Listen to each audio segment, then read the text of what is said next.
Gold, trusted gold buyers. మీరు తాకట్టు పెట్టిన బంగారాన్ని విడిపించి ఈ రోజు ఉన్న మార్కెట్ ధరకు కొనబడను.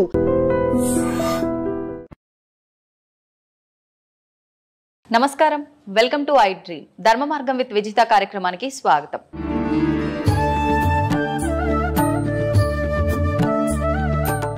స్వామిజీ, శివుడి గురించి మాట్లాడుకున్నాం కదా. శివుడిని అంటే మిగతా అందరి దేవుళ్ళను కూడా మన ఆధారం కోసమే అయి ఉండొచ్చు, ఇంకే రకంగా అయినా అయి ఉండొచ్చు. రూపం లేకపోయినా ఒక అమ్మవారంటే ఈ రూపం, శివుడు అంటే ఈ రూపం, అట్లా అందరి దేవతలకు అన్ని రూపాలుగా ఒకటి మన మైండ్లో ఉండిపోయింది. కానీ శివుడిని మాత్రమే ప్రత్యేకించి లింగ రూపంలోనే మనం ఎక్కువగా పూజిస్తూ ఉంటాము.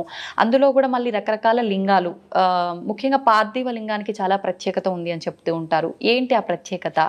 పార్థివ లింగాన్ని మనం ఆరాధించడం వల్ల ఎటువంటి ఉపయోగాలు ఉంటాయి? ఇవన్నీ వైజ్ఞానికమైన మూలాలతో, ఇవన్నీ సైంటిఫిక్ ఇన్స్ట్రుమెంట్స్తో కూడి ఉన్నటువంటి సెట్టింగ్స్. ఇవాళ ఈ ప్యాటర్న్ అంతా కూడా అవన్నీ కూడా ఒక్కొక్క రకమైనటువంటి సందర్భానికి, ఒక్కొక్క రకమైనటువంటి ధర్మానికి, స్థితికి, అవస్థకు సంబంధించినటువంటి పూజనీయతలు. ఒక్కొక్క లింగాన్ని ప్రొవైడ్ చేసి మీరు ఈ పాదరస లింగానికి పూజ చేయండి అన్నప్పుడు ఆయన స్థితి ఎలా ఉన్నది, అప్పుల్లో ఉన్నాడా, రోగగ్రస్తుడై ఉన్నాడా, శాపంలో ఉన్నాడా, కర్మలో ఉన్నాడా, పాపంలో ఉన్నాడా, ఈ విధమైన లింగానికి నువ్వు పూజ చేసి ఆ లింగోదక అభిషేక జలమును ప్రోక్షణ చేసుకుంటే పాప ప్రక్షాళన జరుగునని అనేక లింగాలను ఋషులు దర్శించి ఇచ్చారు. లింగం ఒక కన్ను, ముక్కు, చెవి, చేతులు, అవయవాలు లేకుండా నిరాకార స్థితిలో ఎందుకు ఉంటుందంటే అమ్మ, ఈ బ్రహ్మాండం అంతా కూడా అదే స్థితి కాబట్టి, చివరికి ఈ బ్రహ్మాండం అంతా అదే స్థితిలో లయం అవుతుంది, నిరాకారంగానే మారబోతుంది. కాబట్టి సత్యాన్ని చూపించేటటువంటి కోణం అది ఆ శివలింగ ఆకృతి. అందుకే మనకు చెప్తుంటారు కదా, సత్యం శివం సుందరం అని. అవునండి. చివరికి సర్వం అదే ఆకారం లేని స్థితిలోకి వెళ్ళిపోతుంది, నిరాకార స్థితిలోనే ఉండిపోతుంది. ఇవన్నీ మధ్యలో పోయేవి కాబట్టి సత్యాన్ని తెలుసుకొని పూజించు అనడానికి ఆ శివలింగ ఆకారం. అద్భుతం. జన్మ ఎత్తిన తర్వాత ఒక్కసారికి శివునికి నమస్కృతాంజలి చేస్తే ఆ జన్మ పరిపూర్ణమైనట్లే. చాలా ముక్తిదాయకం శివలింగ ఆరాధన, శివలింగ పూజ, శివుని యొక్క ఆరాధనలు. విశేషించి ఈ కార్తీక మాసంలో ప్రతి మహిళ సంధ్యా సమయమునందు, ప్రదోష కాలమునందు శివలింగము ముందు చక్కటి దీపాన్ని గనక వెలిగించి నమస్కారం చేసుకుంటే ఆమె ఇల్లు, ఆమె సంసారం పండుతుంది, చల్లగా ఉంటారు. చాలా విశేషమైన ఫలితాలు ఉంటాయి. స్వామిజీ, శివుణ్ణి పూజించే వాళ్ళలో చాలా మందిలో ఒక సందేహం ఉంటుంది, అది నాకు కూడా ఉంది. శివుణ్ణి ఆరాధించే వాళ్ళకి ఆయన అనుకున్నవన్నీ తీరుస్తాడు, కానీ ఎక్కువగా పరీక్షలు పెడుతూ ఉంటాడు, చాలా కఠినమైన ఇబ్బందులకు గురి చేస్తుంటాడు. ఆ తర్వాతే ఆయన ఏదైనా మనకి ఇవ్వదలిస్తే ఇస్తాడు అని చెప్పి అనుకుంటూ ఉంటాం. ఇది నిజమే అంటారా? శివుడు, విష్ణు, బ్రహ్మ, అమ్మ ఇక్కడ ఎవరు కాదు, దేవతలు కాదు ఈ కాన్సెప్ట్. జన్మ కష్టపడుతుందంటే దానికి ఒక విలువ ఉంటుంది. కారణం, మనకు విలువైనది ఏదైనా దక్కాలంటే అది దక్కే కోణంలో ఇబ్బందులతో అది దక్కింది అంటే దాని విలువ మనకు తెలవాలనే మనకు ఇబ్బందులు వస్తూ ఉంటాయి. దాని విలువ, దాన్ని అనుభవించడానికి మనకు ఒక అనుభవం కావాలి, దాన్ని ఆస్వాదించడానికి ఒక అనుభవం, ఒక గుణపాఠం కావాలి. అప్పుడే దాన్ని పరిపూర్ణంగా అనుభవించగలము. కాబట్టి కొన్ని ఇబ్బందులతో, ఒడిదుడుగులతో, కష్టాలతో, నష్టాలతో అది మనకు దొరుకుతుంది. ఇది మన జన్మను పరిపూర్ణతను చేయడానికే దేవుడు పెడతాడు. దేవుడు మనల్ని కష్టపెట్టాడు. ఒక అందమైన శిల్పం కనుబొమ్మలతో, కనురెప్పలతో సరళీకృతంగా తయారు కావాలంటే సమయం ఎక్కువనే పడుతుంది. అవునండి. నెమ్మదిగా చెక్కాల్సి ఉంటుంది. ఏదో 2 దెబ్బలు కొట్టి పాడేసామంటే తొందరగానే తయారవుతుంది. జీవితం కూడా అదే పారదర్శక సూత్రం పైన ఆధారపడి ఉన్నది. ఇక్కడ దేవుడు మనల్ని కష్టపెట్టాడు. మన విద్వత్తును, మన విఘ్నతను, మన యొక్క గొప్పతనాన్ని సమాజం నిలబెట్టుటకే మనకు ఆ సమయభావం. కొన్ని ఇబ్బందులు అయినా దాని కష్టమని ఎందుకు అనుకుంటారు చెప్పండి? భగవంతుడు పెట్టేదాన్ని భక్తిగా తీసుకోవాలి, కష్టంగా తీసుకోవద్దు. ధర్మశాస్త్రాల్లో ఒక మాట ఉన్నది, తల్లిదండ్రులు పెట్టేవి, తోబుట్టు అయిన చెల్లెలు పెట్టేవి, భగవంతుడు పెట్టేవి, గురువు పెట్టేవి పరీక్షలే అయినప్పటికీ అవి పరమార్థంగా స్వీకరించాలట, వాళ్ళు ముక్తిని పొందుతారు. మళ్ళీ అక్కకు, అన్నకు, తమ్ముడికి నియమం లేదు చూడండి, చెల్లి, అదేంటో కానీ చెల్లి, తల్లి, తండ్రి, గురువు, దైవం, వీళ్ళు పెట్టేవి పరీక్షలు కాదు. ఒకవేళ పరీక్షలే అయినప్పటికీ అవి పరమార్థములని స్వీకరించువాడు ముక్తిని పొందగలడు, ఈజీగా పొందుతాడు. జపతపాదులు చేయకుండా, యజ్ఞయాగాదులు చేయకుండానే ముక్తిని పొందుతాడు. స్వీకరించగలగాలి, భావించగలగాలి, భారం అనుకోకూడదట. ఓకే, మనం ఎన్ని మాట్లాడుకున్నా అది కొంచెం కష్టమే మానవులకి. ఏదైనా చిన్న కష్టం వచ్చిందనగానే భగవంతుని కూడా తిట్టేయడము, అసలు ఆ విచక్షణ అనేది కోల్పోతాం కాసేపట్లో. నిజంగా మనకు అదంతా ఒక లేవల్గా వెళ్ళాలి, సమన్వయంగా ఉండాలి, బ్యాలెన్స్డ్గా ఉండాలి లైఫ్ అని అంటే ఎలాంటి నియమాలు పాటించవచ్చు? మెయిన్ ఆహార దోషం. ఆహార దోషం అనేది ఇక్కడ సమాజంలో ఎక్కువ అనర్థాలకు కారణం అవుతుంది. అందుకే ఆరంభం నుంచి, వేదారంభ కాలం నుంచి కూడా శాకాహార భోక్తవ్యం చేయండి. శాకాహార భోక్తవ్యం చేత జన్మ పరిపూర్ణమైనటువంటి ఆలోచనలను సృజించుకోగలదు, తీసుకోగలదు, తనను తాను నియంత్రించుకునే కంట్రోలర్గా మారగలడు. ఆలోచన విధంగా, వ్యవహారికంగా తనను తాను ఇంద్రియ నిగ్రహం వైపు మరలించుకోగలడు. అందుకే శాకాహార భోక్తవ్యం చేయండి. మనకు ధర్మశాస్త్రాల్లో క్లియర్గా చెప్పి ఉన్నారు ఋషులు, ఆహారం, విహారం, విచారం, నిద్ర, ఆహారం, బ్రహ్మచర్యం. ఈ మూడింటిని ఎవరైతే పాటిస్తారో వాళ్ళు నడిచే దేవుడు. ధ్యానం వల్ల కూడా సాధ్యపడుతుందా గురించి? ఆధ్యాత్మికత 3 కోణాల్లో ఉంది. భక్తి మార్గంతో కొందరు, ధ్యాన మార్గంతో కొందరు, జ్ఞాన మార్గంతో కొందరు, యోగ మార్గంతో కొందరు, త్యాగ మార్గంతో కొందరు. త్యాగం అన్నీ, అక్కడ భక్తి లేదు, పూజ లేదు, యోగ లేదు, ఏమీ లేదు.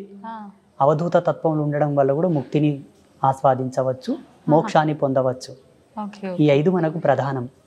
భక్తి మార్గంలో ఈ చాప్టర్ అంత వస్తుంది. కార్తీక దీపాలు, సోమవార వ్రతం, మంగళవార వ్రతం, బొట్లు పెట్టడం, మడి కట్టుకోవడం, నైవేద్యాలు అర్పించడం, పుష్పయాగం, హోమ ధూమాలు, ఇది భక్తి మార్గం. జ్ఞాన మార్గం అంటారా, భగవంతుడే సత్యమని ఎరంగి ఆయన యొక్క పారాయణలు చేయుట, ఆయన మంత్రోచ్చరణ చేయుట, ఆయన యొక్క కీర్తనలు పాడుట, ఆ కీర్తనల చేత భక్తిని ప్రచారం చేయుట, ఇది జ్ఞాన మార్గం.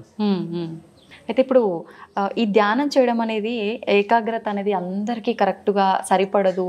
చాలా రకాల ఇంకా పిచ్చి పిచ్చి ఆలోచనలు వచ్చి ఇంకా వద్దు అని కూడా ఒక వైరాగ్యానికి వెళ్ళిపోతుంటారని అంటుంటారు. నిజంగా అందరికీ సాధ్యపడాలంటే ధ్యానంలో కూడా ఏమైనా చిన్న మెలకులు ఏమైనా ఉన్నాయంటారా? ధ్యానం చేయుట అందరికీ సమంజసమే, కానీ ఆ ధ్యానం నువ్వు చేస్తున్న పద్ధతి తెలియవలే ఫస్ట్.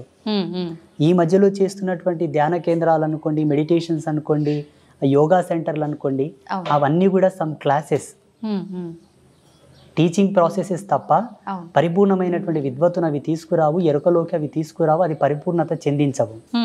మేము ఒక ధ్యాన మార్గంలో, ఒక యోగ మార్గంలో ఉన్నవాళ్ళం కాబట్టి టీవీలలో, వీడియోలలో చూస్తూ ఉంటాము. అందరిని ఒక చోట కూర్చోబెట్టి ముక్కు మూసుకోమంటారు, ఏదో చేయమంటుంటారు, కానీ అనుభవానికి తక్కినది అది లేదు.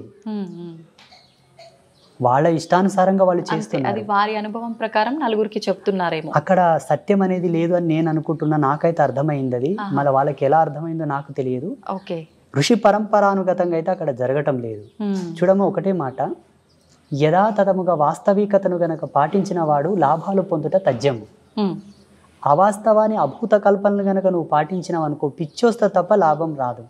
అవునండి, ఇది సత్యం. ఇది అందరూ గ్రహించగలగాలి, ప్రేక్షకులు కూడా. అంత మాత్రానికి ఏదైనా లాభం ఉన్నా అవాస్తవానికి అది లైఫ్ లాంగ్ అనేది ఉంటుంది అని చెప్పలేం. ఏదో ఒక రోజు అది బయట పడిపోతుంది, దానికి తగ్గ ప్రతిఫలం వాళ్ళు అనుభవించాల్సి వస్తుంది. ఇప్పుడు కార్తీక మాస శుభ సందర్భాన మీరు ఇక్కడికి రీచ్ చేశారు కాబట్టి, కార్తీక మాసంలో దుర్గావ్రతం ఒకటి ఉన్నది. చాలా మంది కార్తీక మాసం అంటే శివకేశవులకు అన్వయం చేసి ఉభయ తెలుగు రాష్ట్రాల్లో దీపాలు పెట్టడం, పూజలు చేయడం ఉన్నది. అవునండి. శివకేశవుల యొక్క ధర్మపత్నులు కూడా ఒక వ్రతం చేశారు కార్తీక మాసంలో. ఎవరి వ్రతం చేశారు? మీరేమో కృష్ణుడు దేవుడు, రాముడు దేవుడు అంటున్నారు. వాస్తవంగా రాముడు, కృష్ణుడు ఇద్దరు కూడా దేవతలే, దేవుళ్ళే. ఋషులే వాళ్ళకు యజ్ఞ పట్టం ఇచ్చారు, యోగదత్తం చేశారు. నేను కూడా చెప్తాను. శ్రీకృష్ణ పరమాత్మ యొక్క ధర్మపత్ని సాక్షాత్తు లక్ష్మీ అంశ సంభూతురాలైన రుక్మిణీదేవి కూడా కొందరు వ్రతాలు చేసింది. ఎవరి వ్రతం చేసింది? తన పతియే దైవము కదా, మళ్ళీ ఎందుకు వ్రతం చేయాలి రుక్మిణీదేవి? చెప్పండి. పార్వతీదేవి కూడా వ్రతం చేసింది, కాత్యాయని దేవి వ్రతం చేసింది, శ్రీమన్ మహాలక్ష్మి వ్రతాలు చేసింది. ఎవరి వ్రతం చేశారు? వాళ్ళ పతులే దైవములు కదా. ఇంద్రుడి యొక్క భార్య కూడా వ్రతం చేసిన శచీదేవి. అష్టదిక్పాలకుల యొక్క ధర్మపత్నులు కూడా వ్రతాలు చేశారు. దేవ ప్రాజాపత్య ధర్మములందరూ, ఆ ధర్మపత్నులందరూ కూడా వ్రతాలు చేశారు. ఋషిపత్నులు కూడా వ్రతాలు చేశారు. వ్రతం ఎవరికి చేయబడుతుంది? నోములు ఎవరికి చేస్తారు? భగవంతుడికే చేస్తారు, పురుష దేవతలకు లేవు. అంటే అందరినీ సృష్టించింది ఆదిపరాశక్తి లలిత అమ్మవారు కాబట్టి ఆమెకు సంబంధించిన వ్రతం ఏదైనా ఉందా? ఎగ్జాక్ట్లీ. అస్తు అస్తుమే సదాశివో అస్తు, ఇది సత్యం. ఓకే. కానీ ఎక్కడ చేస్తున్నారు ఇప్పుడు? చేయట్లే. సత్యాన్ని కనుమరుగు చేశారు కావాలని. అందుకే జనాలకు ఆధ్యాత్మికత రుచించటం లేదు. మీరు అన్నట్టుగా కన్ఫ్యూజన్లోకి వచ్చేసి వైరాగ్యం వచ్చి ఈ దేవుళ్ళొద్దు, ఈ ఫోటోలొద్దు, తీసేయని రాని పక్క కానీ గమ్మున కూర్చుంటున్నారు. పోనీ తీసేసినంత మాత్రాన వాళ్ళు ఏమన్నా ముక్తిని పొందేదరా? అంతరపిశాసులై తిరుగుతారు సచ్చినాక, గాలిలో దయ్యాలలాగా తిరుగుతారు. ఎన్ని పిండ ప్రదానాలు చేసినా, ఎన్ని శ్రద్ధా తర్పణాలు చేసినా, ఎన్ని దాన సంస్కారాలు చేసినా వాళ్ళ ఆత్మలకు మోక్షం రాదు, రిజర్వేషన్ రాదు, తిరుగుతూనే ఉంటారు. అది మరీ దుర్భర్మం, మరి ఘోరం. అది ఇదన్నా బాగుంది కానీ అది భయానకం. అది భయానకం. అంటే స్వామీజీ, చాలా మంది ఇప్పుడు ఈ సాధన, ధ్యానము ఇలాంటివి చేయడం వల్ల హిమాలయ ప్రాంతాల్లో కొన్ని వందల సంవత్సరాలు కూడా జీవంతో ఉన్న ఋషులు, సాధువులు ఇలాంటి వాళ్ళు ఉన్నారని చెప్తుంటారు కదా, నిజంగా అంత సాధ్యపడుతుందంటారా వీటి వల్ల? 100%. రేపు జనవరి నెల చివరిలో కుంభమేళ స్టార్ట్ అవుతుంది. మీరు దయచేసి మీ ఐ డ్రీమ్ మీడియా వాళ్ళు వెళ్ళండి, లేదంటే నాకు అక్కడ కలవండి, నేను కలుస్తాను. మీకు ఎంత మందిని కావాలో అంత మందిని పరిచయం చేస్తా, వాళ్ళతో రిక్వెస్ట్ చేస్తాను, మీతో మాట్లాడిస్తాను, ఎన్నేళ్ళు బతికినావు చెప్పప్పా అని చెప్తా. ఇప్పుడు మాలాంటి వాళ్ళు చెప్తే కొంతమంది కామెంట్లు పెడుతున్నారు, ఇంకో పిచ్చోడు ఉన్నాడు, ఎట్లా బతుకుతారో నాయన, ఇది సైన్స్కే విరోధం కదా అంటున్నారు. నీ సైన్స్ కంతు చిక్కని మిస్టీరియస్ చాలా ఉన్నాయి. గీజా పిరమిడ్ మీద ఇంతవరకు ఏ సైంటిస్ట్ రీసెర్చ్ చేయలేదు. ఔరంగాబాద్లో ఉన్న కైలాస టెంపుల్ మీద ఏ సైంటిస్ట్ రీసెర్చ్ చేసి రికార్డు ఇవ్వలేదు. వీటి గురించి మీకెందుకయ్యా? మీకేమైనా ఆధ్యాత్మికంగా పట్టున్నదా? సాధన మర్మములు తెలుసా మీకు? యోగ మూలాలు తెలుసా మీకు? ఒక తాబేలు కానీ చేప కానీ నీళ్ళల్లో గంటల కొద్దీ ఉండగలదు. నువ్వు ఉండగలవా? లేదు. దాని శారీరక నిర్మాణ స్థితి, దాని శైలి, దాని జీవన విధానం అది అవలంబించుకుంటున్నది. యోగ మార్గంలో కొన్ని మెలకువలు ఉన్నవయ్యా, వాటితో వాళ్ళు శరీరాన్ని అట్లా మలుచుకొని బ్రతుకుతున్నారు, లక్షల సంవత్సరాలు బ్రతుకుతున్నారు. అవి సామాన్యులకు కూడా సాధ్యపడతాయంటారా? అలా జీవించగలగాలి. శరీరాన్ని ఎన్నో వ్యయప్రయాసాలకు, ఒడిదుడుగులకు ఓడ్చుకొని శరీరాన్ని క్రమబద్ధీకరించి బెండ్ చేయాలి, మడచాలి దాన్ని. చాలా రిస్క్తో కూడుకున్నది. చాలా. మీకు లైవ్లో ఇప్పుడు మీరు చాలా రేర్గా నాకు పరిచయం అయ్యారంటే ఈ మధ్యలో పరిచయం అయ్యారు. ఇక్కడ సమీపంలో యానగుంది క్షేత్రం ఉంటుంది, మాణికేశ్వరి మాత. అమ్మ 82 సంవత్సరాలు నిరాహార యోగినిగా ఉండే మొన్నటి వరకు. 2 సంవత్సరాలు అయింది అమ్మ శివైక్యం చెంది, అంటే జీవ సమాధి అయింది. మొన్నటి వరకు అమ్మవారు చెప్పింది, నేను ఈ కలియుగంను వీడిపోతున్నాను, కలియుగంకు ఒక మహమ్మారి వస్తుంది చూడని. అమ్మవారి సమాధి చెందిన వారంకే కరోనా ప్రవేశించింది భారతదేశంలో. ఇంతకంటే లైవ్ సాక్ష్యం ఏం కావాలి?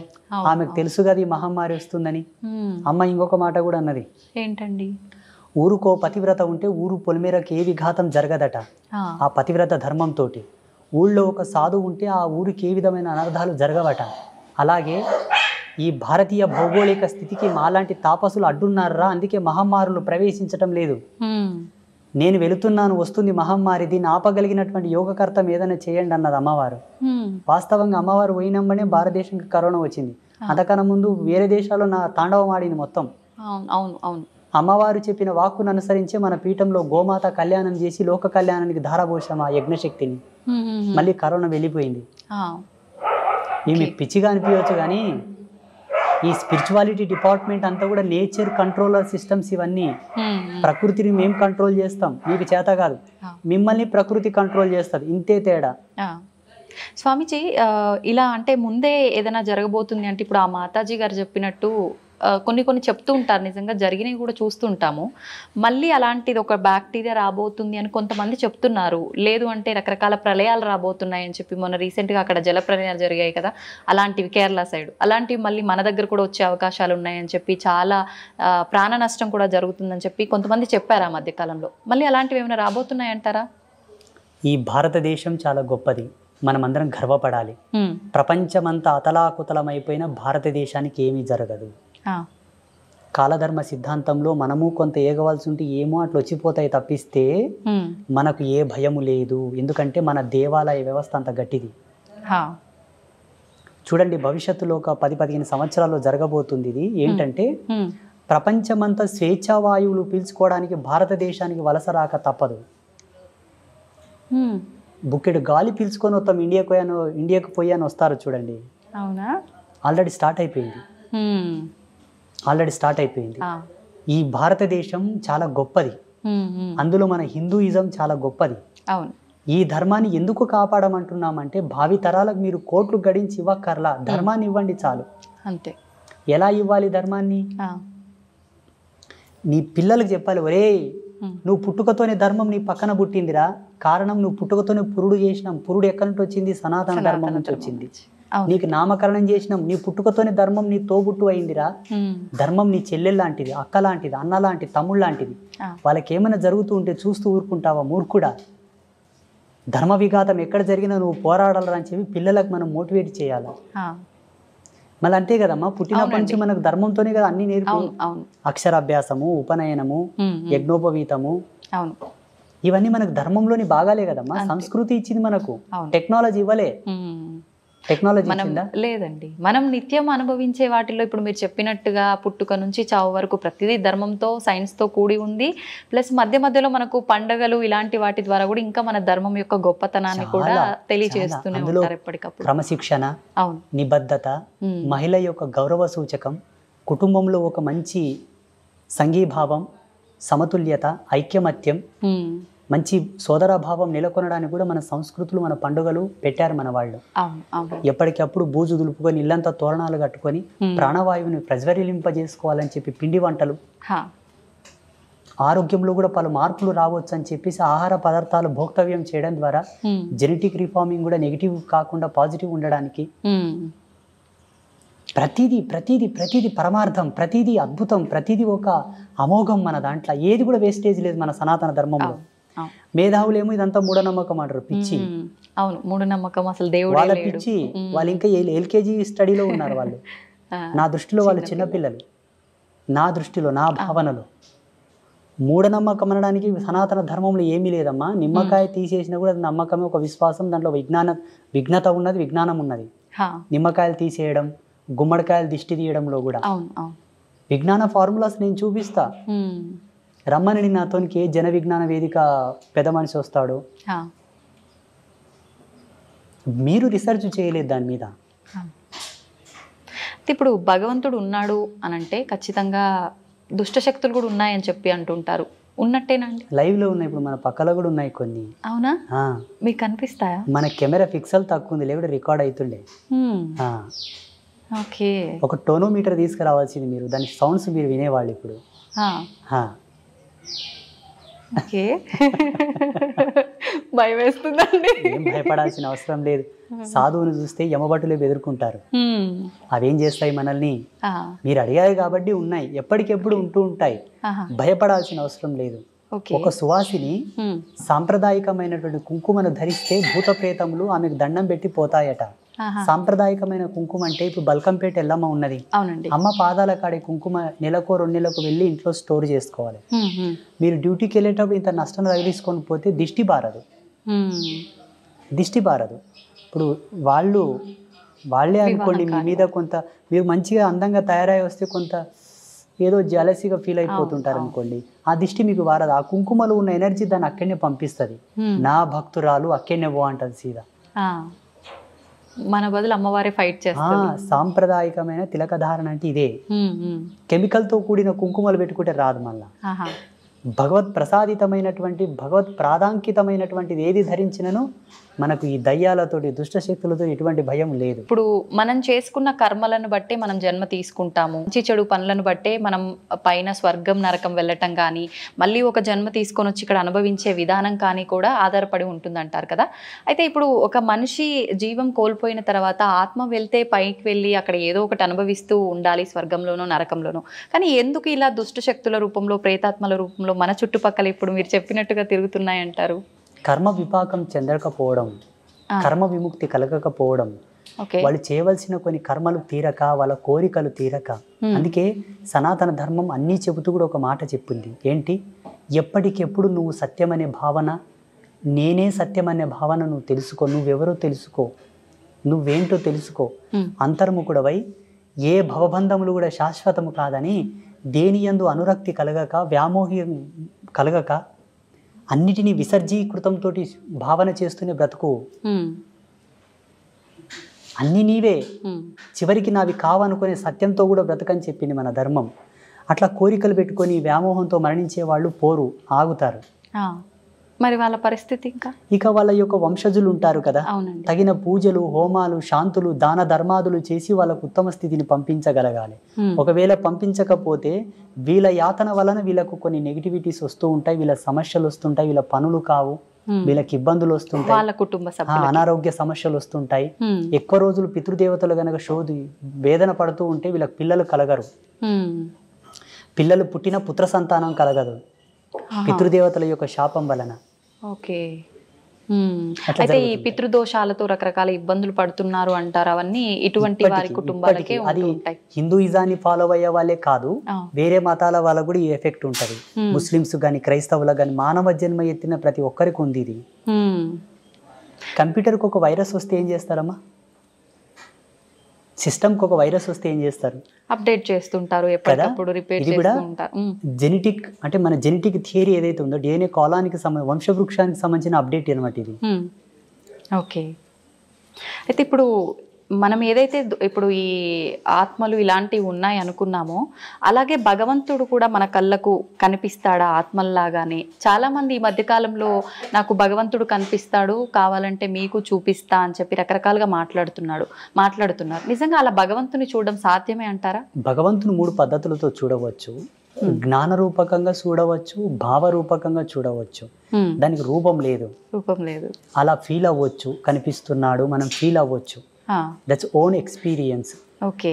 భగవంతుని భౌతికంగా జడముగా చూడాలనుకుంటే దానికి ఒక మార్గం ఉంటుంది. ఏంటండి? ఇప్పుడు మన చుట్టూ మెనీ మోర్ ఆఫ్ బ్యాక్టీరియాస్ ఉంటాయి మన చుట్టూరుతా, దాన్ని సూక్ష్మదర్శినితోనూ చూడవచ్చును. భగవంతుని ఇట్లా సశరీరంతో చూడవచ్చు అంటే ఒకే ఒక మార్గం ఉన్నది, యోగ మార్గం. యోగాతో చూడవచ్చు. ఓకే. అంటే ఎంతకాలం అది చేయాల్సి ఉంటుంది? సాధకుడి యొక్క సత్యశీలత పైన ఆధారపడి ఉంటుంది. అంటే ఎంత నిష్టగా చేస్తున్నారు, ఆయన యొక్క ఫోకస్, ఆయన యొక్క ఏకాగ్రత, ఆయన లక్ష్యం, ఆయన యొక్క నిగ్రహ శక్తి పైన. కొందరికి తొందరగా అవుతుంది, కొందరికి ఈ జన్మల కాకపోతే మరు జన్మ తీసుకోవాల్సి వస్తుంది, కొందరికి జన్మాంతంలో కూడా భగవత్ సాక్షాత్కారం కలిగి కూడా విముక్తి పొందిన వాళ్ళు ఉంటారు.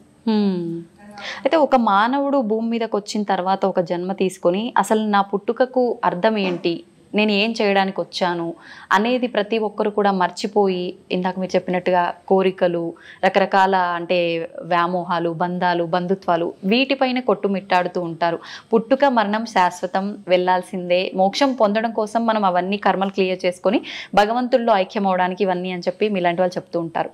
మరి ఈ వీటిల్లో కొట్టుమిట్టాడుతూ ఉండే ఈ ప్రాసెస్లోనే పుడుతుంటాం, పోతుంటాం, ఎప్పుడు మోక్షాన్ని పొందుతామంటారు? అసలు మోక్షం అనేది 2 ప్రాతిపదికలపైన ఆధారపడి ఉంటుంది. మోహాన్ని క్షయించుటే మోక్షం, మోహక్షయ ఇది మోక్ష అన్నారు పెద్దలు. అంటే ఈశ్వరుడి యందు కూడా మోహాన్ని వదిలిపెట్టాలి, భగవంతుని యందు కూడా మోహం వదిలాలి, అది మోక్ష స్థితి. శివుడి యందు కూడా మోక్షం వదిలిపెట్టాలి తల్లి. ఆ శివుడు ఉన్నాడు అన్న మోహాన్ని, మోక్షాన్ని వదలాలి, అదే మోక్ష స్థితి. నారాయణుడు ఉన్నాడు, నారాయణుడు అన్న స్థితి కూడా వదిలిపెట్టాలి, అదే మోక్షం. ఇక ముక్తి అంటారా, అది సంసార సారథ్యంలోనే సాధ్యం తప్పిస్తే సన్యాసులకు ముక్తి లేదు. ఒకవేళ సన్యాస పరంపరలో యతి ధర్మంలో ముక్తిని పొందాలనుకుంటే ఆయన చాలా కష్టపడాల్సి ఉంటుంది, సాధనత్రయంతో,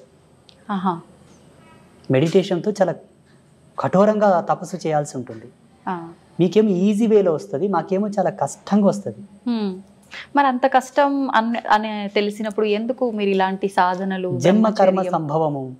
జన్మకర్మ సంభవం అంటే పోయిన జన్మలో తీసుకున్నటువంటి శబ్దం, భగవంతుడు మమ్మల్ని ఆదేశించినటువంటి ధర్మం, మా జన్మ మాకు తెలిసి మేము సన్యసించవలసినదే అని మాకు అర్థమయ్యి రావాల్సి ఉంటుంది. ఉదాహరణకి ఈరోజు కరెంటు లేదు. అవునండి. ఒక మంచి స్టూడియోలో ఏసీలో కూర్చొని మనం వీడియో చేయాల్సింది, కరెంటు లేదు అయినా చేయాలి, ఎందుకంటే చాలా దూరం నుంచి వచ్చాము కాబట్టి. అవును, చేస్తున్నామా లేదా? చేస్తున్నాం. అది కూడా అంతే. మేము ఎన్నో జన్మల నుంచి ట్రావెల్ అయ్యి వచ్చి ఉంటాము, మళ్ళీ ఎందుకు మొదలుకోవాలని ఆయన లేనిపోని తలకాయ నొప్పి అని ఇక్కడనే జన్మ సార్థకత పొందించుకుంటున్నాము కాబట్టి సన్యాసులం అయ్యాము. ఓకే. అయితే స్వామీజీ, కారణ జన్ములు అంటుంటారు. అసలు ఎవరు ఈ కారణ జన్ములు అంటే నిజంగా ఉంటారా? లేదు అంటే సనాతన ధర్మం గురించి మా లాంటి వారికి మంచి మంచి విషయాలు తెలియజేసే మీలాంటి వారిని కారణ జన్ములు అనొచ్చా? ఎవరిని అనొచ్చు అంటారు? అసలు లేదు, మనకు జన్మత్రయములని ఉన్నాయి. కర్మజన్మ, కామజన్మ, కారణజన్మ. 3 కర్మజన్మలు అంటే ఏంటమ్మా, జీవితాంతం కష్టపడుతుంటారు కానీ వృద్ధి చెందరు. కారణం పితాపితరులు చేసిన పాపాలు మిగిలిపోయి ఉన్నాయి, వాళ్ళు పుణ్యం చేసుకోగానే చచ్చిపోయినారు, అవి మన మీద పడ్డాయి. అందుకే కష్టపడుతున్నాం కాబట్టి ఆ కర్మలు దూరం చేసుకో, నీవు సన్మార్గంలోకి వస్తావు, లాభ పొందుతావు, సుఖపడతావు. అప్పులు రావు, రోగాలు రావు, ఇబ్బందులు రావు, బాధలు ఉండవు. కామజన్మ, కామజన్మ అంటే కేవలము సంభోగ ధర్మాన్ని ఆస్వాదిస్తూ కామ కోరికలతో ఉండి పిల్లలు సంసారం అనే వ్యామోహం లేకుండా అదేదో పిచ్చిగా జంతువులు కదా సంభోగం చేసినట్లు సంభోగం చేసి పిల్లల్ని కంటే పుట్టే పిల్లలు కూడా కామ పిల్లలే పుడతారు. హిరణ్యకశప హిరణ్యాక్షుల్లాగా. ఆయన చెప్తాడు, అమ్మా ఓ సతీ, ఇది సమయం కాదమ్మా, ఈ సమయంలో మనం తగదు, ఇది సంధ్యా సమయం అన్నా ఆమెకు కామం ప్రబలి కావాలంటే కావాలన్నదికే కామ సంతానం పుడుతుంది. వాళ్ళు ఎలా ఉంటారు? కామ సంతానం అంటే తల్లికి చెల్లికి భేదం తెలియక ఆడవాళ్ళ చేతుల్లో ప్రాణం పోయేటటువంటి పిల్లలు పుడతారు. సమాజంలో జరుగుతుంది కదా. ఇప్పుడు ప్రియాంక రెడ్డి హత్య కేసులో 4 చచ్చిపోయారు కదా, ఆ జన్మలు దీని కిందికే వస్తాయి. కామ జన్మలన్నీ కూడా ఆడవాళ్ళని కూడా ఒక బొమ్మలాగానే చూసే కాన్సెప్ట్ తో పుడతారు. చిన్న చిన్న పిల్లల పైన కూడా పిల్లలంతా ఈ కేటగిరీ కిందికే వస్తారు. ఇక కారణ జన్మ అంటారా? కారణ జన్మ కేటగిరీలో Narendra Modiji first person. And second, నేను ఈ మధ్యలో అనుకుంటున్న నా అనుభవం ప్రకారం ఎవరి వ్యక్తిగతం వాళ్ళ ఇష్టం, నా వ్యక్తిగతం నేను అనుకుంటున్నంత వరకు పవన్ కళ్యాణ్. ఓకే, మీకు వేరే విధంగా అర్థమై ఉండొచ్చు, 3 పెండ్లాలు ఇట్లా అట్లా సినిమా స్టారు రంగేసుకొని ఆటాడినోడు అట్లా ఇట్లా మీరు అనుకోవచ్చు. ఒక్క మెతుకు సార్లు తల్లి అన్నం అయ్యిందా లేదని చూడ్డానికి అన్నమంతా పిస్కా కర్లా. ఆయన కొన్ని మాటలు విన్నాను నేను పవన్ కళ్యాణ్వి, చాలా అద్భుతమైనటువంటి విజనరీ ఉన్న వ్యక్తి, సనాతన ధర్మం గురించి, హిందూయిజం గురించి. అటువంటి వ్యక్తి అవసరం ఇప్పుడు ప్రస్తుత కాలంలో. అటువంటి ఆలోచన దృక్పథం కలిగిన వాడు కారణజన్ముడే. సామాజికంగా కారణజన్ములు మోదీజీ, పవన్ కళ్యాణ్. ఓకే, ఆధ్యాత్మికంగా చెప్పవలసి వస్తే బ్రహ్మశ్రీ సామవేదం షణ్ముఖ శర్మ గారు, చాగంటి కోటేశ్వరరావు గారు, గరికపాటి నరసింహారావు గారు, వదిపర్తి పద్మాకర్ గారు, వీళ్ళు ఆధ్యాత్మికమైనటువంటి కారణజన్ములు. యోగ సంధాన కర్తృత్వంలో కారణజన్ములు అంటే శృంగేరి జగద్గురువులు, చిన్నజీయర్ స్వామి వారు, శ్రీమాన్ చిన్నజీయర్ స్వామి వారు, ఇంకా కొంతమంది యతీంద్రులు, యోగులు, సిద్ధపురుషులు, మఠాధిపతులు, పీఠాధిపతులు అందరూ కూడా యోగ పురుషులు. వాళ్ళు యోగ సంధాన కర్తృత్వంతోనూ వాళ్ళు కారణజన్ములు. వీళ్ళు భగవత్ సాన్నిధ్యానికి దగ్గరగా ఉన్నవాళ్ళు. వాళ్ళు శివైక్యం చెందిన తర్వాత ఈశ్వరునిలో లీనమయ్యేవాళ్ళు వీళ్ళందరూ. ఇది ఫైనల్ స్టేజ్ ఇన్ కారణజన్మ. వీళ్ళందరూ మోక్షం పొందడం, ఇంకా వాళ్ళకు మోక్షము ముక్తి లేదమ్మా, చాలా ఫైనల్ స్టేజ్. వీటికన్నా పెద్ద స్టేజ్ లో ఉన్నారు వాళ్ళు. ఇట్లా 3 జన్మలు ఉన్నాయి మనకు. మీ గర్భవాసము నందు మీ కడుపులో కూడా ఇంతటి గొప్ప వాళ్ళు కారణ జన్ములు. పుణ్య జన్ములు పుట్టాలనుకుంటే తప్పకుండా సనాతన ధర్మాన్ని ఫాలోఅప్ చేయండి.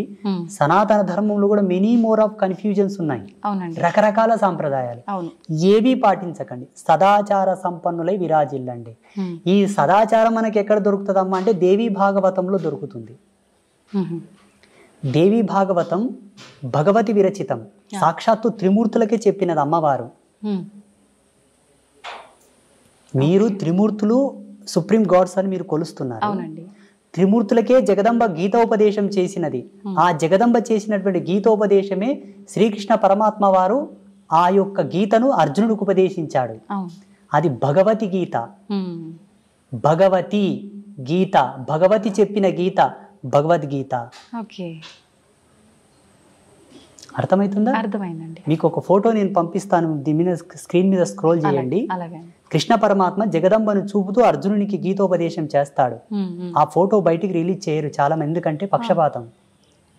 అక్కడ స్త్రీమూర్తి హైలైట్ అవుతుంది కదా. వద్దు, మాకు అది వద్దు. దేవుళ్ళ విషయంలో కూడా పార్షియాలిటీస్. లేకపోతే ఇప్పటికీ ప్రతి సందర్భములో యజ్ఞమూర్తి ఎవరు, మంత్రతంత్ర అధిష్టాన దేవత ఎవరు, వేదమాత ఎవరు? అమ్మవారి గుళ్ళకు శోభ లేదు తల్లి. దక్షిణ భారతదేశంలో ఉంది, ఎందుకంటే దక్షిణ భారతదేశంలో ఆధ్యాత్మికతకు స్వతంత్రత ఉన్నది కాబట్టి. ఉత్తర భారతదేశంలో ఉన్న శక్తిపీఠాలన్నీ వెలవెలబోతున్నాయి తల్లి. అది నా బాధ. సెంట్రల్ గవర్నమెంట్ గనక అధికారం ఇస్తే భారతదేశంలో శక్తిపీఠాలకు ఉండే వైభవం ఏ దేవాలయానికి ఉండదు. నేను కట్టించి చూపిస్తాను స్వచ్ఛందంగా. అమ్మవారి గుడి అంటేనే ఒక అద్వితీయమైనటువంటి అజరామరమైనటువంటి కళాఖండముల చేత విరాజిల్లేటట్టుగా నేను కట్టిస్తాను. కానీ ఉండాలి. పేరులోనే అర్థం ఉంది కదమ్మా, శక్తి పీఠం. అది భూమికి శక్తి. అవునండి. ఎర్త్ ఫిట్ లాగా పనిచేస్తుంది అది. మన భౌగోళికమైనటువంటి ఈ భూప్రపంచాన్ని కంట్రోల్ చేసేటువంటివి అవి. మళ్ళీ అమ్మవారు అందుకే నన్ను పుట్టించిందేమో అనుకుంటాను నేను. నా భావన, నా వ్యక్తిగతమైన భావన, మీ భావన కాదు, నా భావన. చూద్దామండి ఏమవుతుందో. మీరు అన్నట్టుగా ఆలోచించడం కాదు, ప్రతి ఒక్కరు మనసులో ఉన్నదే. ఆడవారిని కొంచెం చిన్న చూపుగా చూస్తుంటారు. ఎవరింట్లో వాళ్ళకే కొంచెం చిన్న చూపు ఉంటుంది. సమానంగా సంపాదించినా, సమానంగా గౌరవం ఇచ్చినా, ఏ రకంగా అయినా కూడా ఉంది. ఇప్పుడు మీరు చెప్పేదాన్ని బట్టి చూస్తే అంటే ఈ పీఠాలు ఇవన్నీ అయితే మేము రీసెర్చ్ చెయ్యము, తిరిగి చూడం కాబట్టి అంటే అమ్మవార్ల ఆలయాల పైన కూడా ఇంత వివక్ష ఉంది స్త్రీ అని ఉంది. మీరు ద్వాదశ జ్యోతిర్లింగాల దేవాలయాలు చూడండి, అవును, అష్టాదశ శక్తిపీఠాల దేవాలయాలు చూడండి, అవును, మీకు లైవ్లు ఇప్పుడే కనిపిస్తాయి కదా. పురుష దేవుళ్ళకు సంబంధించిన ఆలయ కాన్సెప్ట్ ని ప్రవచనకర్తలు అలా చెప్పారు. ప్రవచనకర్తలు చెప్పడం ద్వారా ఇప్పుడు జనాలది ఏం తప్పు లేదమ్మా. మాలాంటి వాళ్ళు ఏం చెప్తే అది వింటారు. మీరు ఇంతకుముందు అన్నారు కదా, ఎవరు వచ్చి ఏం చెప్తే అదే వింటారు గురూజీ జనాలు. మరి ఎటు పోవాలి జనాలు అన్నది మీరు అడిగారు చూసారు, అది సత్యమే. అలా వెళ్ళిపోయారు. కానీ వేదాంత తర్క సంవాదం యొక్క మూలం చెప్పనా, మంత్రతంత్రాల యొక్క మూలం చెప్పనా, అమ్మను ఆశ్రయించిన వాడే ముక్తిని పొందగలడు. ఇది సత్యం. అందుకే కదా త్రిమూర్తులు ఆమె పాదాలు అక్కడ పడుతున్నారు. ఇప్పుడు చూడండి, ప్రపంచంలో ఎక్కువ శాతం పురుషులందరూ కూడా స్త్రీలలాగా మారుతున్నారు. స్త్రీలు పురుషుల్లాగా తక్కువ మారుతున్నారు. అవును, అవునండి. లింగ మార్పిడి చేసుకొని అధిక సంఖ్యాకులు పురుషులు స్త్రీలలాగా అవుతున్నారా, స్త్రీలు పురుషుల్లాగా అవుతున్నారా? పురుషులే స్త్రీలలా అవుతున్నారు. పురుషుడు యథార్థంకి వస్తున్నాడు కాబట్టి అది సత్యం. కానీ అలా జరగడం మంచిది కాదు.